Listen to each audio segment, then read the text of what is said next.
Dear students, இந்த வீடியோவில் நம்ம பார்க்க போகிற டாபிக் arithmetic mean.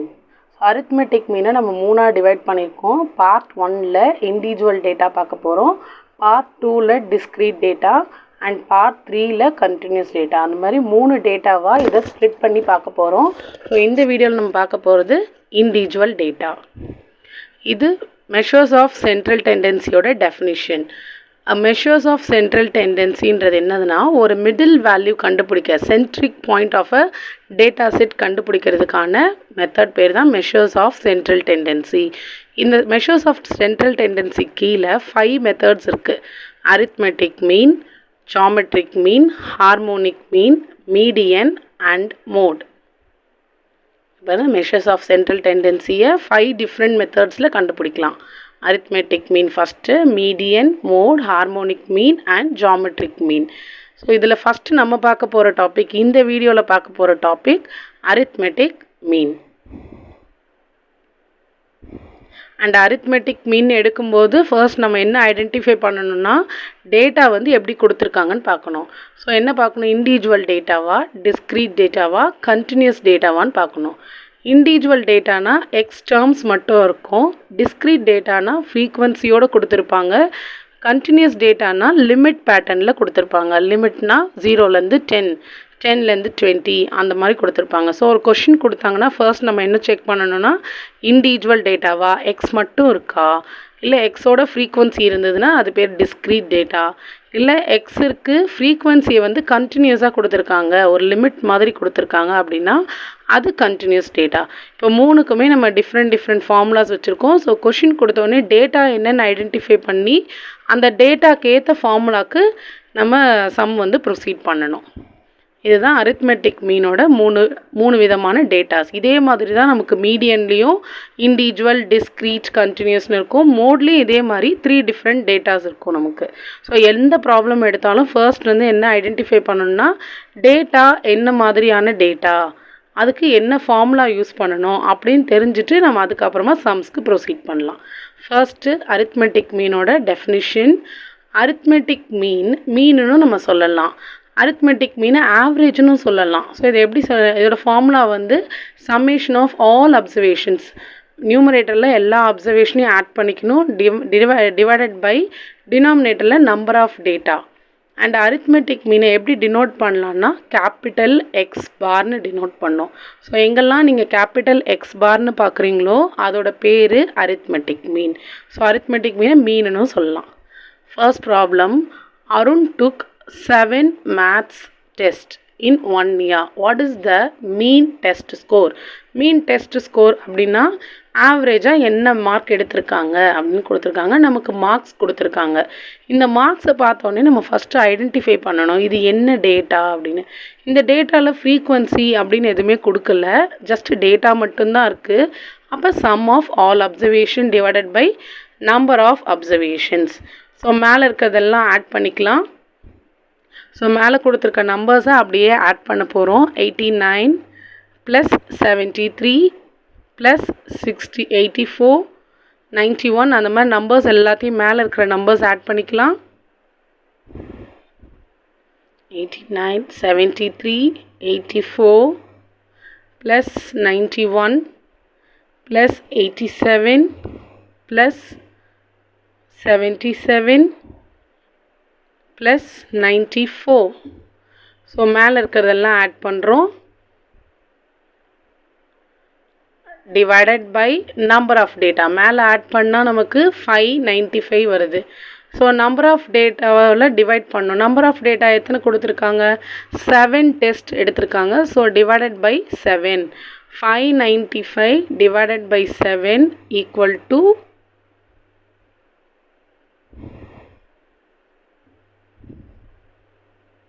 85. இங்கே நமக்கு டைரெக்டாகவே வேல்யூ வந்துருச்சு. இங்கே எக்ஸாக்டாக வேல்யூ வந்ததுனால இது இப்படியே ஸ்டாப் பண்ணிடலாம். ஒருவேளை டெசிமலில் வந்ததுன்னா நம்ம அதை ஒரு 2 டெசிமல்ஸ்க்கு ரவுண்ட் ஆஃப் பண்ணி எழுதிக்கலாம். Next sum, find the mean of. Okay, next problem பாருங்கள். During speed for 6 different cars on the same highway. So 6 different values கொடுத்துருக்காங்க. வேல்யூ கொடுத்ததுக்கப்புறமா நம்ம மீன் கண்டுபிடிக்கணும்னு நமக்கு தெரியுது. ஸோ மீனில் இது என்ன டேட்டான்னு முதல்ல சொல்லணும். இது இண்டிவிஜுவல் டேட்டாவா, டிஸ்க்ரீட்டா, கண்டினியூஸா. இங்கே ஃப்ரீக்வன்சி கொடுக்கல, ஸோ இண்டிவிஜுவல் டேட்டா. ஸோ இதுலேயும் நம்ம எல்லாமே சம் எல்லாம் ஆட் பண்ண போகிறோம். மேலே இருக்கிற டேர்ம்ஸ் எக்ஸ் எல்லாம் ஆட் பண்ணிக்க போகிறோம். எக்ஸ் வந்து 66 plus 57 plus 71 plus 54 plus 69 plus 58. Okay, sum of all observations add பண்ணிட்டோம். 375 வந்திருக்கு. ஆவரேஜோட formula sum divided by number of data. So number of data இங்கே 6. ஸோ divided by 6 போட்டால் நமக்கு எக்ஸாக்டாக வேல்யூ வந்துடும். It is 63. ஸோ இந்த ப்ராப்ளமோட ஆன்சர் 60. இது ஒரு சம்மு நம்ம ப்ராக்டிஸ்க்காக. இந்த வீடியோவில் நம்ம பார்க்க போகிற டாபிக் அரித்மெட்டிக் மீன் பார்ட் 2. பார்ட் 2ல் நம்ம பார்க்க போகிறது டிஸ்க்ரீட் டேட்டா. ப்ரீவியஸ் வீடியோவில் நம்ம இண்டிவிஜுவல் டேட்டா பார்த்துருப்போம். இந்த வீடியோவில் நம்ம டிஸ்க்ரீட் டேட்டா பார்க்க போகிறோம். ஸோ டேட்டாஸ் எப்படி வந்து இண்டிவிஜுவலாக, டிஸ்க்ரீட்டாக, கண்டினியூஸாக அப்படின்னு செக் பண்ணணுன்றது ப்ரீவியஸ் வீடியோலேயே கொடுத்துருக்கோம். இன்னும் ஒரு தடவை இங்கேயும் எக்ஸ்பிளைன் பண்ண போகிறேன். ஸோ இதுதான் அரித்மெட்டிக் மீன் வித் ஃப்ரீக்வன்சி கொடுத்துருந்தாங்கன்னா இந்த ஃபார்முலாவை யூஸ் பண்ணணும். எக்ஸ் பார்ன்றது அரித்மெட்டிக் மீனோட notation. Summation F of x f x divided by summation F. So மேலே வந்து ஃப்ரீக்வன்சியோட மல்டிப்ளை பண்ணணும், கீழே ஃப்ரீக்வன்சியை நம்ம சம்மேஷன் எல்லாத்தையும் ஆட் பண்ணி எடுத்துக்க போகிறோம்.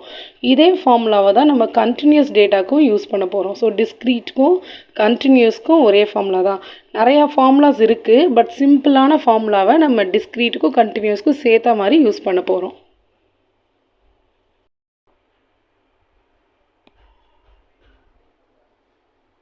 நம்ம ஒரு ப்ராப்ளம் பார்க்க போகிறோம். ஒரு சின்ன எக்ஸாம்பிள்ஸ் பார்க்கலாம். So find the arithmetic mean ஆஃப்னு கொடுத்துட்டு எக்ஸும் கொடுத்துருக்காங்க, ஃப்ரீக்வன்சியும் கொடுத்துருக்காங்க. ஸோ இண்டிவிஜுவல் டேட்டானா வெறும் எக்ஸ் மட்டும் இருக்கும். ஃப்ரீக்வன்சியோடு கொடுத்தாங்கன்னா அந்த டேட்டாவை டிஸ்க்ரீட் டேட்டான்னு சொல்லுவோம். ஸோ இங்கே எக்ஸும் இருக்குது, எஃப்பும் இருக்குது. உடனே நம்ம என்ன பண்ணணும், ஃபார்முலா யோசிக்கணும். இது டிஸ்க்ரீட்டு. டிஸ்க்ரீட்டோட formula summation FX divided by summation F. Table form பண்ணும்போது நம்ம தான் வந்து ஃபார்முலா என்ன எழுதுகிறோமோ, என்னென்ன டேட்டா வேணுமோ அதை யோசித்து நம்ம டேபிள் ஃப்ரேம் பண்ணிக்கணும். டேபிளில் மெமரைஸ் பண்ணக்கூடாது. இப்போ இதுக்கான டேபிள் வந்து சம்மேஷன் எஃப்எக்ஸ் பை எஃப். அப்போ எஃப்எக்ஸ் வேணும், எனக்கு எஃப்பும் வேணும். எப்படி கால்குலேட் பண்ணுறதுன்னு பாருங்கள். ஃபார்முலா எழுதியிருக்கோம். X bar equal to summation FX by F. So எக்ஸுன்றதை ஒரு காலமில் எழுதிக்கலாம், அண்ட் எஃப்ன்றதை இன்னொரு காலமில் எழுதிக்க போகிறோம். அப்புறம் எஃப்ஐயும் எக்ஸையும் மல்டிப்ளை பண்ண போகிறோம்.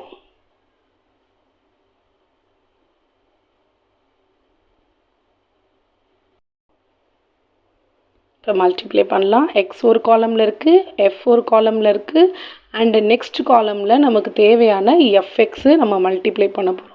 ஸோ ஒவ்வொரு நம்பராக எடுத்து மல்டிப்ளை பண்ணிக்கோங்க. ஸோ ஒவ்வொரு நம்பர் மல்டிப்ளை பண்ணி முடிக்கும்போது லாஸ்ட் வேல்யூ எல்லாத்தையும் ஆட் பண்ணி எடுக்கிறது தான் summation FX.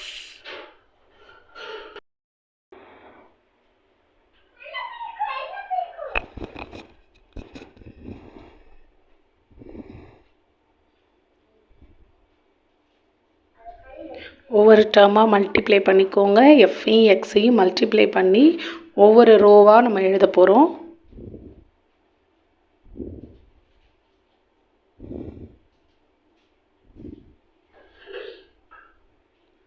So calculator use பண்ணி மல்டிப்ளை பண்ணிக்கோங்க. சம்டைம்ஸ் நம்பர் பெரிய நம்பராக இருக்கும். ஸோ நம்பர் பெருசாக இருந்தாலும் நம்ம அதை டீவியேஷன் மெத்தடில் போட மாட்டோம். இதே மெத்தட் தான் நம்ம எல்லா இடத்துலையும் ஃபாலோ பண்ண போகிறோம். அதனால் கால்குலேட்டர் யூஸ் பண்ணி எக்ஸையும் எஃப்ஐயும் மல்டிப்ளை பண்ணிகிட்டே வாங்க. ஸோ நமக்கு இன்னொரு 3 டேட்டா தான் இருக்குது. 3 டேட்டாவை மல்டிப்ளை பண்ணிவிட்டு அடுத்தது அது ஃபுல்லாக அந்த காலம் ஃபுல்லாக அப்படியே ஆட் பண்ணால் நமக்கு சம்மேஷன் எஃப் ஆஃப் எக்ஸோட வேல்யூ கிடச்சிடும். Last value. So last value calculate பண்ணதுக்கப்புறமா மேலேருந்து கீழே காலம் வைஸ் ஆட் பண்ணணும். காலம் வைஸ் மேலேருந்து கீழே எல்லா வேல்யூவும் ஆட் பண்ணால் அதுதான் நம்மளோட சம்மேஷன் எஃப் ஆஃப் எக்ஸ். முடிச்சாச்சு. f of x மல்டிப்ளை பண்ணி முடிச்சிட்டோம். ஸோ மேலேருந்து கீழே எல்லா நம்பரையும் ஆட் பண்ணுங்கள். அந்த லாஸ்ட் காலம் நம்பர் ஆட் பண்ணோன்னா அது கிடைக்கிற value summation f of x. So நம்ம இப்போ சம் பண்ணுறோம். ஸோ சம் வேல்யூ எழுதியாச்சு. அண்ட் நமக்கு டினாமினேட்டரில் சம்மேஷன் எஃப் வேணும். ஸோ சம்மேஷன் எஃப் வேணும்னா ஃப்ரீக்வன்சி எல்லாத்தையும் அதே மாதிரி ஆட் பண்ண போகிறோம். ஃப்ரீக்வன்சி ஆட் பண்ணும்போது நமக்கு கிடைக்கிற வேல்யூவை டினாமினேட்டருக்கு யூஸ் பண்ணிக்கணும். So now X bar equal to summation F of X last காலமில் உள்ள வேல்யூ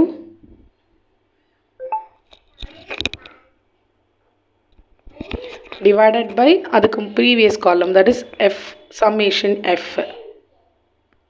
ஸோ நமக்கு இப்போ ஆன்சர் கிடச்சிருச்சு. இது நம்மளோட X bar value. So data ஃப்ரீக்வன்சியோடு கொடுத்தாங்கன்னா அது டிஸ்க்ரீட் டேட்டா. டிஸ்க்ரீட் டேட்டானா இந்த மெத்தட் யூஸ் பண்ணி நம்ம சம் சால்வ் பண்ணணும்.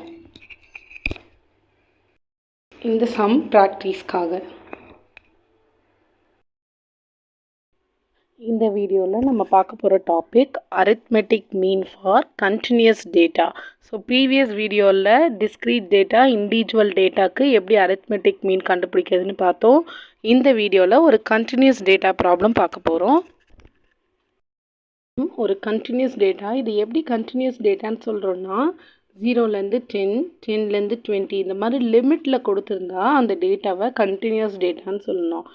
இங்கேயும் ஃப்ரீக்வன்சி கொடுத்துருக்காங்க. டிஸ்க்ரீட் டேட்டாலையும் ஃப்ரீக்வன்சி இருக்கும். ஆனால் மேலே இருக்கிற டேட்டாஸ் வந்து டிஸ்க்ரீட்டாக இருக்கும். வெறும் நம்பர்ஸ் தான் இருக்கும். இந்த மாதிரி லிமிட்டில் இருக்காது. லிமிட்டில் இந்த வேல்யூலேருந்து இந்த வேல்யூ அப்படின்னு சொல்கிறது பேர் கண்டினியூஸ் டேட்டா. ஸோ இங்கே கொஷின் என்ன கொடுத்துருக்காங்கன்னா, following is the age of 100 persons in a street, calculate the arithmetic mean. இதுக்கு arithmetic mean எழுதணும். நம்ம சேம் ஃபார்முலா தான். arithmetic meanோட நொட்டேஷன் எக்ஸ் பார். இது ஃப்ரீக்வன்சி கொடுத்ததுனால summation FX divided by summation f. இதே ஃபார்முலா தான் நம்ம டிஸ்க்ரீட்டுக்கும் யூஸ் பண்ணோம். அதையே தான் நம்ம கண்டினியூஸ்க்கும் யூஸ் பண்ண போகிறோம். எஃப்ன்றது ஃப்ரீக்வன்சி கொஷினில் கொடுத்துருக்காங்க, எடுத்துக்கலாம். எக்ஸுன்றது இங்கே டேரெக்டாக கொடுக்கல, லிமிட்டில் இருக்குது. அங்கேருந்து நம்ம எக்ஸ் கண்டுபிடிக்க போகிறோம்.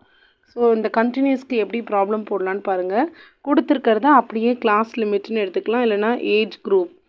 ஸோ ஏஜ் குரூப்பை அப்படியே எடுத்துக்க போகிறோம். 0 to 10, 10 to 20, 20 to 30, 30 to 40, 40 to 50 and 50 to 60. கொடுத்துருக்கிற ஏஜ் குரூப்பை அப்படியே ஏஜ் குரூப்பாகவே எடுத்துக்கிட்டோம்.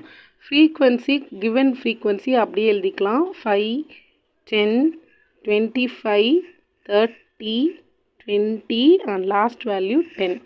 இப்போ நம்ம இந்த ஃபார்முலாவுக்கு நமக்கு எக்ஸ் தேவைப்படுது. எக்ஸுன்றது இங்கே மிடில் வேல்யூ. ஸோ மிட் எக்ஸ்ன்னு எழுதிக்கலாம், இல்லை எக்ஸ்ன்னு எழுதிக்கலாம்.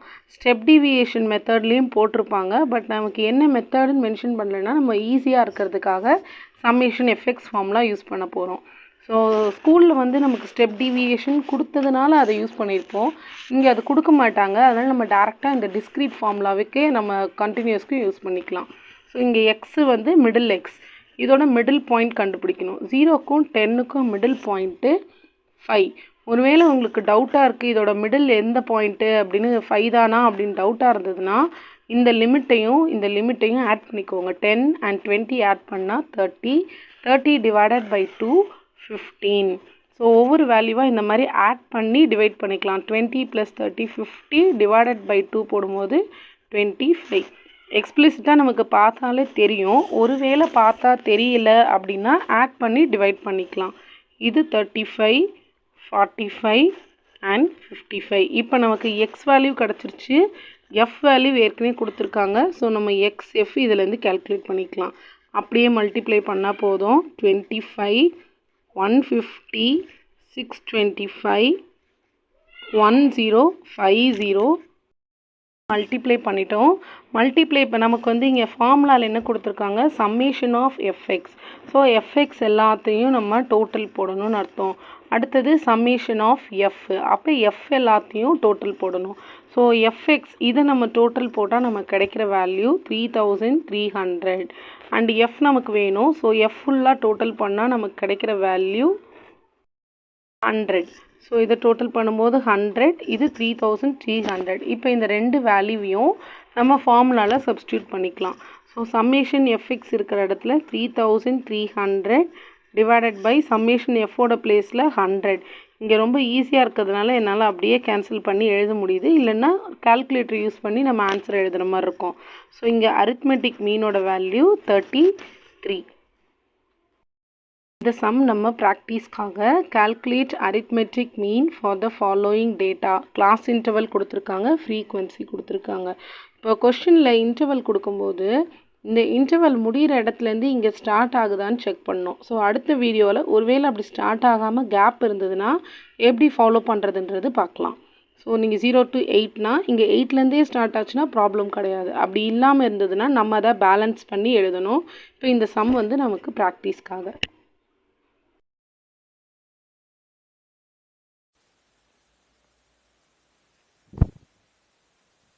Arithmetic mean.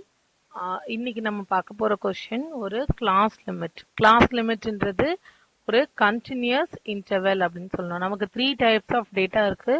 Individual data, discrete data and continuous data. இதை நம்ம ஏன் கண்டினியூஸ் சொல்கிறோன்னா 10லேருந்து 19, 20லேருந்து 29 இந்த மாதிரி ஒரு லிமிட் கிளாஸ் லிமிட்டில் கொடுத்துருந்தா அதை கண்டினியூஸ் டேட்டா அப்படின்னு சொல்லணும். இங்கே நம்மளை கொஸ்டின் என்ன கேட்டிருக்காங்க பாருங்கள், find the arithmetic mean for the following distribution. continuous data நமக்கு தெரியுது. அந்த continuous data ஓட வேல்யூ கரெக்டா இருக்கா அப்படின்னு செக் பண்ணிக்கணும். நம்ம எப்பயுமே இந்த மாதிரி வேல்யூஸ் வந்து லிமிட்ல கொடுத்துருந்தாங்கன்னா 10லேருந்து 19 ஒரு வேல்யூ, இப்போ 10லேருந்து 19, அடுத்தது 19லேருந்து ஆரம்பிச்சிருந்ததா அது கண்டினியூஸா இருக்குன்னு அர்த்தம். பட் நமக்கு இங்க டேபிள் எப்படி ஆரம்பிக்குது, 20லேருந்து 29, அப்போ அங்கே ஒரு டிஸ்கண்டினியூட்டி வருது, ஒரு கேப் வந்துடுது. 30லேருந்து 39 கேப் வந்துருச்சா. இது மாதிரி கேப் வரதை நம்ம ஃபில் பண்ணுறதுக்காக என்ன பண்ண போகிறோம், நம்ம கொஞ்சம் மூவ் பண்ண போகிறோம், முன்னாடி பின்னாடி கொஞ்சம் மூவ் பண்ணிக்க போகிறோம். எப்படி மூவ் பண்ணிக்கலாம்னா இங்கேயும் இதை 19.5க்கு கொண்டு வரணும். அப்போ இந்த பக்கம் முன்னாடி ஷிஃப்ட் பண்ணும்போது அதை ஈக்குவேட் பண்ணுறதுக்கு இங்கே பின்னாடி ஷிஃப்ட் பண்ணணும். இப்படி வந்துடும். இப்போ ஸோ 10க்கு முன்னாடி 0.5 மூவ் பண்ணோன்னா என்ன வரும், நமக்கு 9.5. 19க்கு பின்னாடி 0.5 மூவ் பண்ணால் 19.5 வரும். இப்போ அடுத்ததுக்கு 20க்கு 0.5 முன்னாடினா இந்த 19.5லேயே வந்து நிற்கும். மூவ் பண்ணி இங்கே 29.5ல வந்து நிற்கும். ஒரு 0.5 முன்னாடி பின்னாடி மூவ் பண்ணுறோம், அதான் அர்த்தம். 30க்கு முன்னாடி மூவ் பண்ணுவோம். இப்போ நமக்கு இது கண்டினியூஸாக வந்துச்சா. பிளாக் கலர் பாருங்க டிஸ்கண்டினியூஸாக இருக்குது. இந்த ரெட் கலர் வந்து இப்போ நமக்கு கண்டினியூஸாக வந்துருச்சு. ஸோ எப்பெல்லாம் இந்த மாதிரி கேப் வருதோ அப்போல்லாம் நான் என்ன பண்ண போகிறேன், முன்னாடி 0.5 பின்னாடி 0.5 ஷிஃப்ட் பண்ணி இதை நம்ம மேட்ச் பண்ணிக்க போகிறோம். இது வந்து கண்டிப்பாக இது இப்படி எழுதணுமா, இதோட இந்த மெத்தடோட பேர் வந்து இன்க்ளூசிவ் டைப்பு. இது வந்து மீனுக்கு இப்படி எழுதலைனாலும் ப்ராப்ளம் இல்லை, பட் மீடியன் மோட் வரும்போது நமக்கு இது தேவை. ஸோ நம்ம வந்து யூனிஃபார்மாக எல்லா மெத்தட்லையும் நம்ம இதை ஃபாலோ பண்ண போகிறோம். ஸோ ஃபஸ்ட்டு கிளாஸ் லிமிட் எழுதிக்கலாம். கொடுத்துருக்கிற கிளாஸ் லிமிட்டை நான் வேர்ட்டிக்கலாக எழுதிக்கிறேன். ஸோ அங்கே கொடுத்துருக்கிற வேல்யூ தான் 10லேருந்து 19, 20லேருந்து 29, 30லேருந்து 39, 40லேருந்து 49, 50லேருந்து 59, 60லேருந்து 69, 70லேருந்து 79 அண்ட் 80லேருந்து 89. இது வேல்யூ எழுதியாச்சு. அண்ட் அடுத்தது ஃப்ரீக்வன்சி கொஸ்டின்லேயே கொடுத்துட்டாங்க, அதை ஃபில் பண்ணிக்கலாம். ஃப்ரீக்வன்சி 5, 9, 14, 20. இல்லை இது ஃப்ரீக்வன்சி எழுதுறதுக்கு முன்னாடி நம்ம இந்த கிளாஸ் லிமிட் அட்ஜஸ்ட் பண்ணி எழுதணும்ல, அதையும் நம்ம எழுதிக்கலாம். அட்ஜஸ்ட் பண்ணி எழுதுறது எப்படி, 10க்கு ஒரு 0.5 முன்னாடி கொண்டு போகிறோம். அப்போ அது என்னன்னு வரும், எனக்கு டிஃப்ரென்ஸ் தெரியறதுக்காக பிளாக்ல எழுதுறேன். 0.5 முன்னாடி கொண்டு போகும்போது 9.5லேருந்து இது பின்னாடி கொண்டு வருவேன் 19.5. இங்கே 20 கொஞ்சம் ஒரு 0.5 முன்னாடினா 19.5லேருந்து 29.5. இப்போ பாருங்க கேப்பே இல்லாமல் இருக்கும். 29.5லேருந்து 39.5. அந்த அடுத்தது 39.5லேருந்து 49.5. இங்கே 49.5லேருந்து 59.5. 59.5லேருந்து 0.5 எல்லா இடத்துலையும் மூவ் பண்ணுறோம். உங்கள் லெஃப்ட் ஹேண்ட் சைடில் லெஃப்டில் மூவ் பண்ணுறோம், ரைட் ஹேண்ட் சைடில் ரைட்டில் மூவ் பண்ணுறோம். அதான் இதோட லாஜிக்கு. 79.5, இங்கே 79.5லேருந்து 89.5 முடிஞ்சிருச்சா. அடுத்தது நம்ம கொடுத்துருக்கிற ஃப்ரீக்வன்சி எடுத்து எழுத போகிறோம். ஃப்ரீக்வன்சி எஃப் அது கொடுத்துருக்கிறத அப்படியே எழுதிக்கோங்க. 5, 9, 14, 20, 25, 15, 8 and 4. இப்போ டேபிளில் தான் நான் சேஞ்ச் பண்ணி எழுதியிருக்கேன், வேறு ஒன்றும் பண்ணல. இப்போ நம்ம ஃபார்முலாவுக்கு போயிடலாம். என்னோட அரித்மெட்டிக் மீனோட ஃபார்முலா கண்டினியூஸ்க்கு summation FX by summation F. நம்ம டிஸ்க்ரீட்க்கும் இதே ஃபார்முலா தான் யூஸ் பண்ணுவோம், கண்டினியூஸ்க்கும் இதே ஃபார்முலா தான் யூஸ் பண்ணுவோம். ஒவ்வொரு புக்கில் ஒவ்வொரு மாடலில் இருக்கும். சில இடத்துல இந்த சம்மேஷன் எஃப்க்கு பதிலாக கேபிட்டல் என் யூஸ் பண்ணியிருப்பாங்க, இல்லைன்னா ஏ பிளஸ் சம்மேஷன் டி இந்த மெத்தட் யூஸ் பண்ணியிருப்பாங்க. மெத்தட் எதுவாக வேணா இருக்கலாம், பட் ஆன்சர் ஒரே ஆன்சர் தான் இருக்கும். நான் வந்து ஈஸியாக இருக்கிறதுக்காக இந்த மெத்தட் யூஸ் பண்ணியிருக்கேன், summation FX by summation F.